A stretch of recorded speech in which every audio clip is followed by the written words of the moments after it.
Hello, मी doctor Amit Bidwe, orthopaedic surgeon. Doctor Jhade यांच्या YouTube चॅनलवर तुमचं पुन्हा एकदा स्वागत. मागच्या एपिसोडमध्ये आपण डॉक्टर भूषण झाडे हे रेडिएशन ऑन्कोलॉजिस्ट आहेत. त्यांच्याशी रेडिएशन म्हणजे काय असतं, रेडिओथेरपी किंवा आपण जे लाईटचे डॉक्टर असा शब्द त्यावेळी म्हणालो होतो, की ते नक्की बाबा काय असतं याविषयी आपण एक बेसिक माहिती घेतली. जसं-जसं मेडिकल सायन्स ॲडव्हान्स होत जाते, तसं-तसं प्रत्येक क्षेत्रामध्ये अनेक घडामोडी घडत असतात, जे आपल्याला एक सामान्य माणूस म्हणून आपल्यापर्यंत ती माहिती पोहोचण्याचं तसं काही कारण नसतं.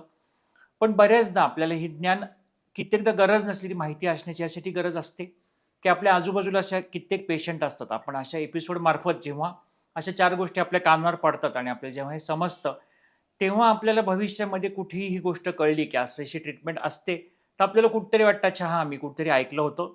मला या विषयावरती डॉक्टरांशी बोलायला आता सोपं जातंय.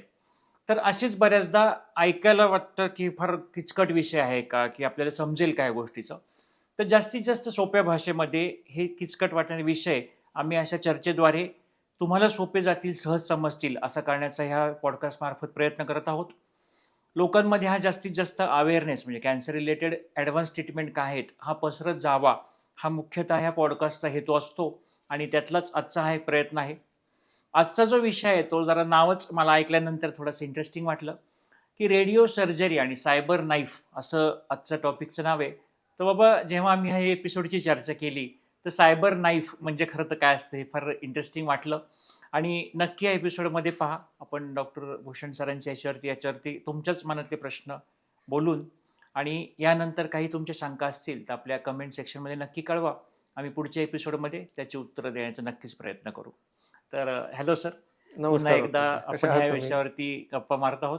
मागच्या आपल्या एपिसोडनंतर बऱ्याच जणांची ह्या विषयातली एक उत्सुकता वाढली, की ह्या विषयात नक्की काय-काय घडतं? तर आजचा जो विषय आहे, एक थोडक्यात पहिलं हे ऐकायची इच्छा आहे, की हे रेडिओ सर्जरी किंवा सायबर नाईफ म्हणजे नक्की काय असतं? बरोबर. आता रेडिओ सर्जरी हा जो शब्द आहे याच्यामध्ये 2 भाग आहे. एक आहे रेडिओ आणि सर्जरी. हं. आणि हा रेडिओथेरपी किंवा रेडिएशन थेरपी निगडीतच विषय असल्यामुळे ओके. रेडिओ हा किंवा रेडिएशन हा एक कॉन्सेप्ट आपल्याला माहीत आहे. आपण लास्ट पॉडकास्टमध्ये रेडिएशन थेरपी म्हणजे काय? आपण मेगा व्होल्टेज किंवा हाय व्होल्टेज जे एक्स-रे किरणं असतात, हां. त्या किरणांचा वापर करून कॅन्सरची ट्रीटमेंट करतो. त्याला हं. आपण रेडिएशन थेरपी म्हणतो. आणि या टिपिकली रेडिएशन थेरपीमध्ये जो रेडिएशनचा डोज आहे, त्याला हं. आपण दररोज थोडा-थोडा डोज आठवड्याचे 5 दिवस असे 5 ते 6 आठवडे देतो. अच्छा. आणि ते देताना आपण कन्फॉर्मल ठेवण्याचा प्रयत्न करतो, जेणेकरून आजूबाजूच्या अवयवांना इजा होऊ नये, याबद्दल आपण चर्चा केली. आता हा जो रेडिएशनचा डोज आहे, हं. हा जर आपण खूप हाय डोजमध्ये छोट्या व्हॉल्यूमला, प्रिसाईज व्हॉल्यूमला जर दिला, हं. तर आपण हा जो 6-5 आठवड्याचा कालावधी आहे, हं. याला जर आपण एक आठवड्याभरात आणू शकलो किंवा 2-3 फ्रॅक्शनमध्ये किंवा सिंगल सेशनमध्येच देऊ शकलो, तर ओके. आपण त्या ट्यूमरला खूप इफेक्टिव्हली ॲब्लेट करू शकू. हं. याला आपण रेडिओ सर्जरी म्हणतो. ओके. ही काही सर्जरी नाही. हं. याच्यामध्ये इन्सिजन नाही, याच्यामध्ये काही ॲनेस्थेशिया नाही. हं. ही ओ-पी-डी प्रोसिजर आहे.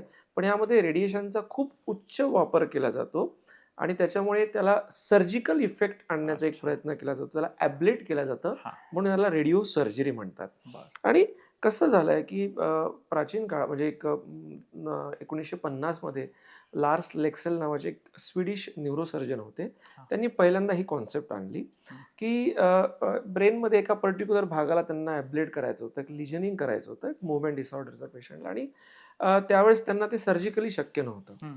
त्यामुळे त्यांनी कोबाल्ट एक्स-रेज किंवा कोबाल्ट गॅमा रेजचा वापर करून आणि त्यावेळेस इमेजिंग मोडॅलिटीज इतक्या काही ॲडव्हान्स नव्हत्या. हं. ऑब्व्हियसली तुम्ही इमॅजिन करू शकता. हं.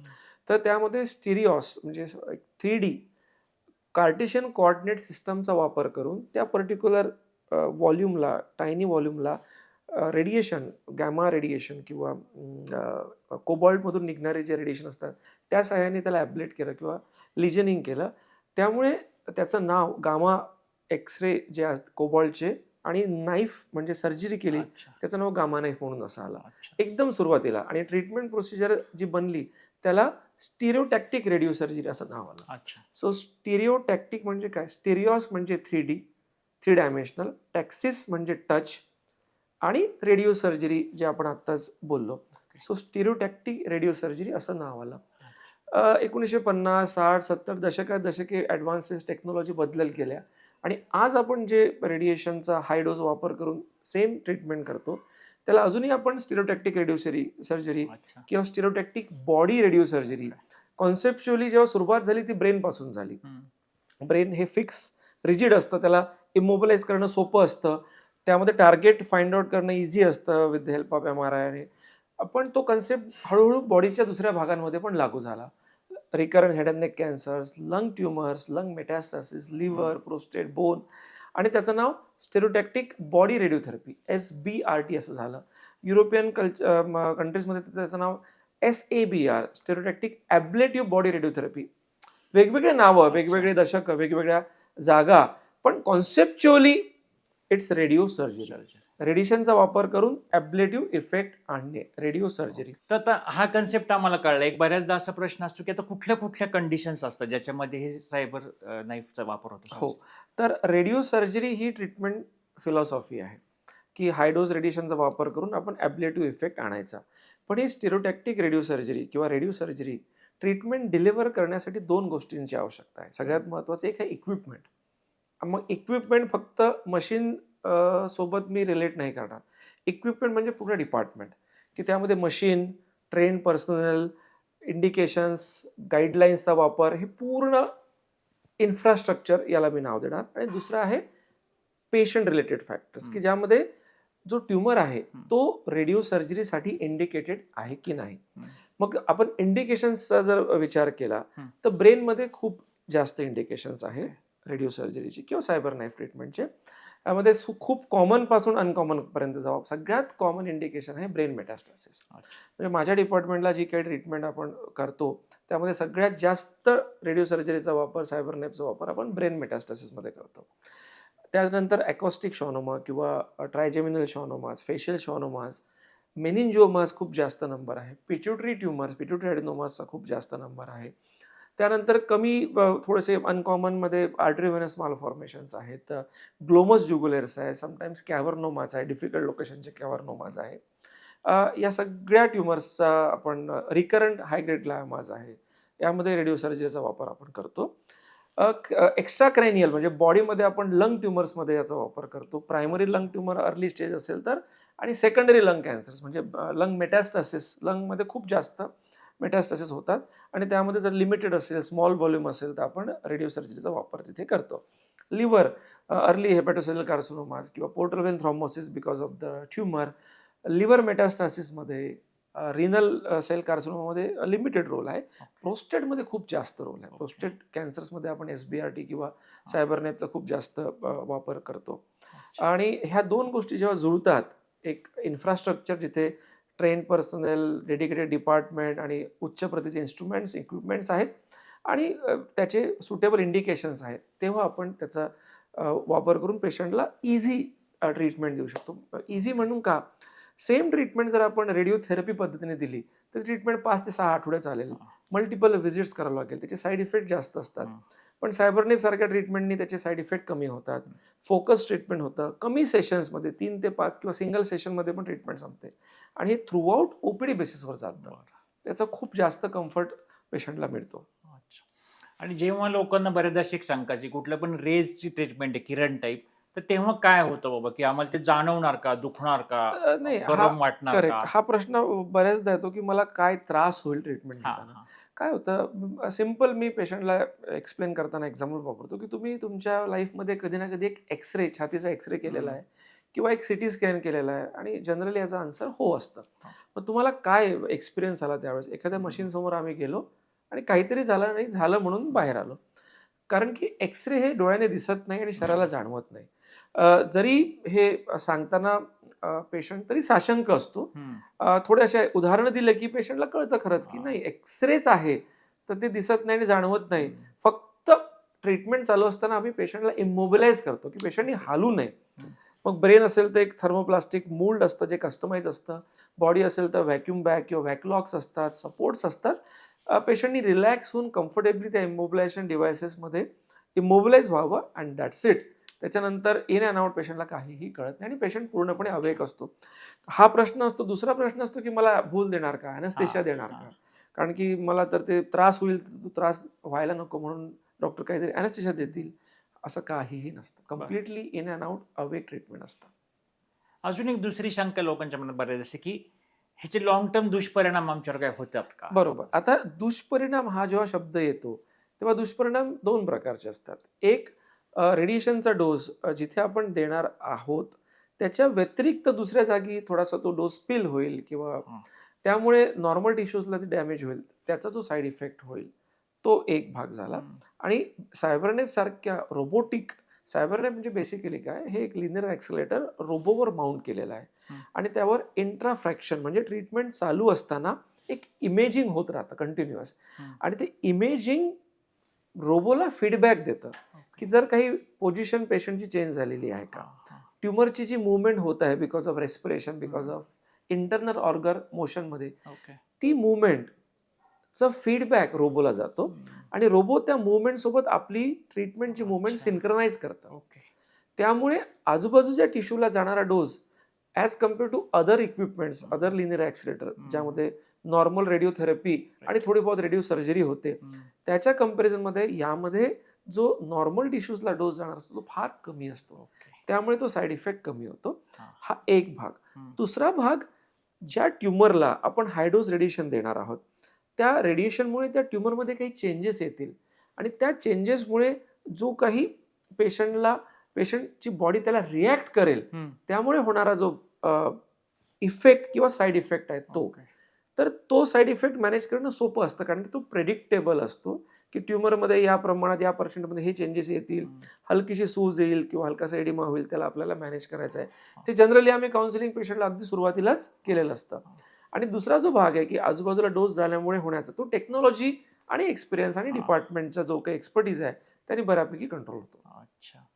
आणि बऱ्याचदा आता सर्जरी एखाद्या ट्युमरसाठी लागते, तर ती सर्जरीला हा ऑप्शन आहे का it goes hand in hand with surgery? आता काही भागामध्ये हो ऑप्शन आहे आणि काही भागामध्ये तो हँड इन हँड किंवा कॉम्प्लिमेंट करतो. हां. फॉर एक्झाम्पल आता कॉमन ट्युमर आपण घेऊ, ॲकॉस्टिक शॉनोमा. हं. खूप कॉमन आहे.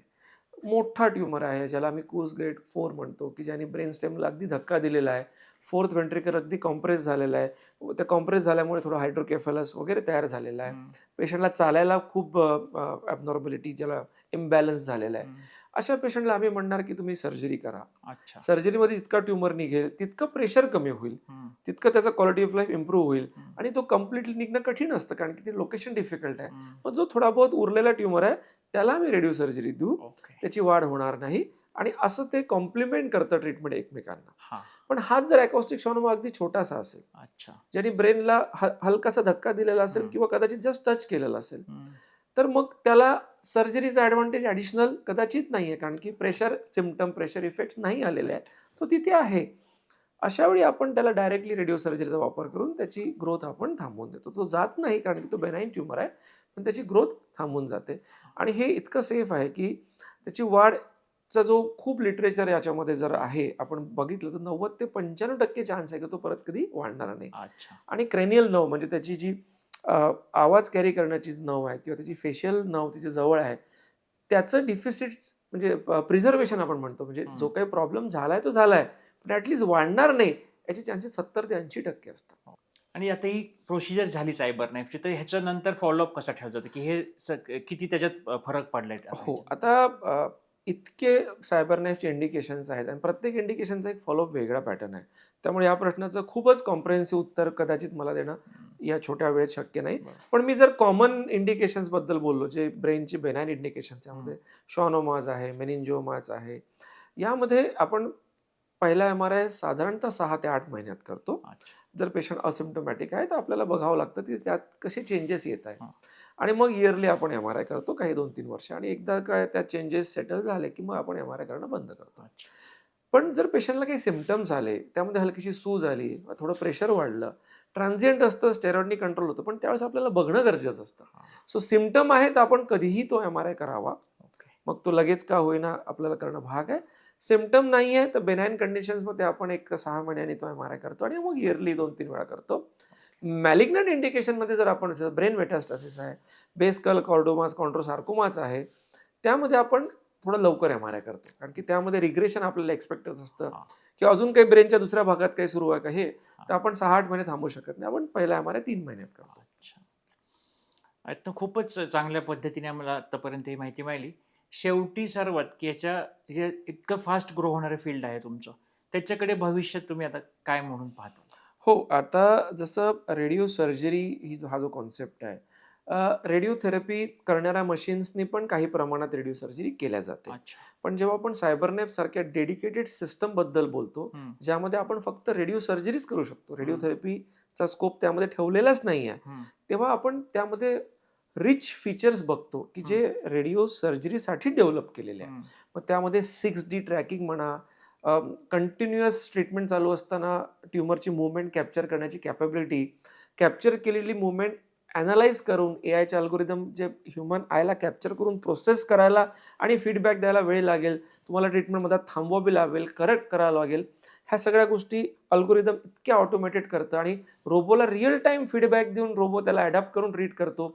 त्यामुळे ट्रीटमेंट अधिक सोपी होत गेलेली आहे, सेफ होत गेलेली आहे आणि इंडिकेशन्सला आपण अजून जास्त चांगल्या प्रकारे हँडल करू शकू. आता एखादं ऑप्टिक कायझमच्या बाजूला छोटासा ट्यूमर आहे, मेनिंजिओमा किंवा पिट्युटरी ट्यूमर आहे, जो ऑप्टिक कायझमला अगदी टच करतोय.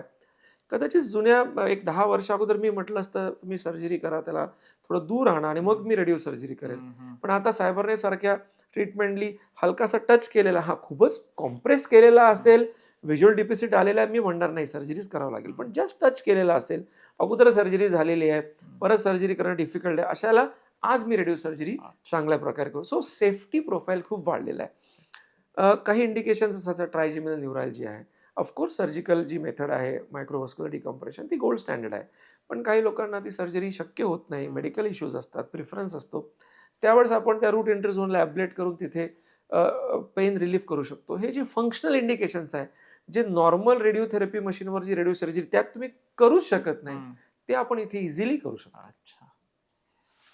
तर नक्कीच आता आपण ह्याच्या पुढच्या एपिसोडमध्ये एखाद्या ऑर्गन स्पेसिफिक विषयावर बोलणारच आहोत की एखाद्या ऑर्गनला ही ट्रीटमेंट कशी देतात. तर आजच्या भागामध्ये आपण सायबरनेप किंवा रेडिओ सर्जरी ह्या एका वेगळ्या नवीन विषयावरती, आपल्यासाठी नवीन असलेल्या विषयावरती ही चर्चा ऐकली. कोणकोणत्या प्रकारचे कॅन्सर यातनं ट्रीट होऊ शकतात किंवा कोणकोणत्या कंडिशनमध्ये याचा वापर शस्त्रक्रियेसोबत किंवा शस्त्रक्रियेशिवाय करता येतो हेही आपल्याला कळलं. ह्याच्या पुढच्या भागामध्ये आपण कुठल्याही एखाद्या अवयवाला होणारा कॅन्सर आणि त्यासाठी कुठल्या कुठल्या पद्धतीने या टेक्नॉलॉजीचा वापर करता येईल ह्याविषयी बोलणार आहोत. प्रोस्टेट या ग्रंथीविषयी बऱ्याचदा लोकांना त्याच्याविषयी शंका असतात, कुठलं ऑपरेशन करावं, कुठल्या कंडिशनमध्ये काय ट्रीटमेंट योग्य असते ह्याविषयी बऱ्याचदा एक गैरसमज असतात किंवा माहिती नसते. रेडिओ सर्जरी ही टेक्नॉलॉजी ह्या प्रोस्टेटच्या आजारामध्ये कशा पद्धतीने वापरता येईल याविषयी आपण पुढच्या भागामध्ये बोलणार आहोत. तर नक्की पहा आणि या भागाविषयी जे काही प्रश्न शंका असतील ते आमच्या कमेंट सेक्शनमध्ये कळवा. तर आपण पुढच्या भागामध्ये आता प्रोस्टेट ह्याविषयी बोलणार आहोत. नक्कीच. थँक्यू. थँक्यू.